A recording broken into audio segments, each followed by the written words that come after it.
আজকে যে অভিভাবক সমাবেশে ডাক দিয়েছেন, এটা আলহামদুলিল্লাহ আপনারা সাড়া দিয়েছেন। এই নিরিখে আমি আপনাদেরকে ধন্যবাদ জানাই। যে সময় মাদ্রাসার প্রধান শিক্ষক মাওলানা কাসুর আহমদ সাহেব উনি যে সময় যে আপনাদের ডাক দেয়, এই ডাকে আমরা সাড়া দিবেন।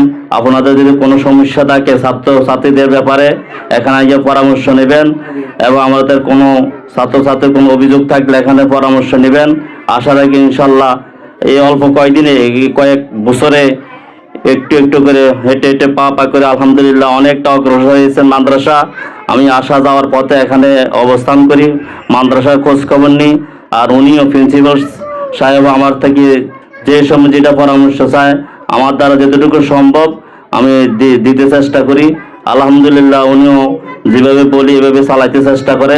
উনি আপ্রাণ চেষ্টা করতেছে রাত দিন পরিশ্রম করে কীভাবে মাদ্রাসাটাকে ভালোভাবে উন্নত করা যায়, কীভাবে ভালো করে মাদ্রাসাটাকে পুরা বাংলাদেশে ছড়িয়ে দিতে পারে, এটা নিয়ে উনি রাত দিন 24 ঘন্টা পরিশ্রম করতেছেন।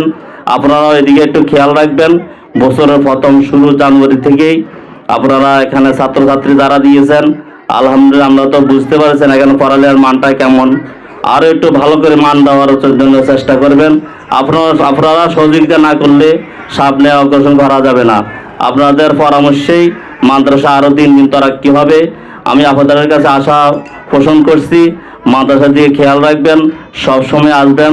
অনেক অভিভাবক আসছেন, ও ছাত্র ভর্তি করাইছেন যে আর এক বছর আপনাদের খোঁজ খবর নাই।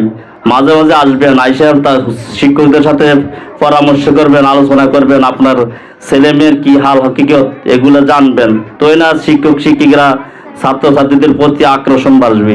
এদিকে আপনারা সবাই খেয়াল করবেন। আর সামনে যে ভর্তির যে চলতেছে, এদিকে আপনারা যারা আছেন আলহামদুলিল্লাহ থাকবেন, এবং যারা আপনাদের আশেপাশে আসে তাদেরকে একটু উদ্বুদ্ধ করবেন এখানে যেন ছাত্রছাত্রী ভর্তি করায়। ইনশাল্লাহ আমি আছি এখানে, যতদিন আমি থাকি ইনশাল্লাহ আমি আপ্রাণ চেষ্টা করব মাদ্রাসাটাকে কীভাবে উন্নত করা যায়, ভবিষ্যতে আরও ভালোভাবে তারা কি দিকে যাইতে পারে।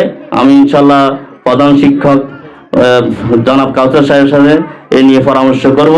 সবাইকে সুস্বাস্থ্য কামনা করে আমি আমার বক্তব্য এখানে শেষ করছি। আসসালামু আলাইকুম রহমতুল্লাহ।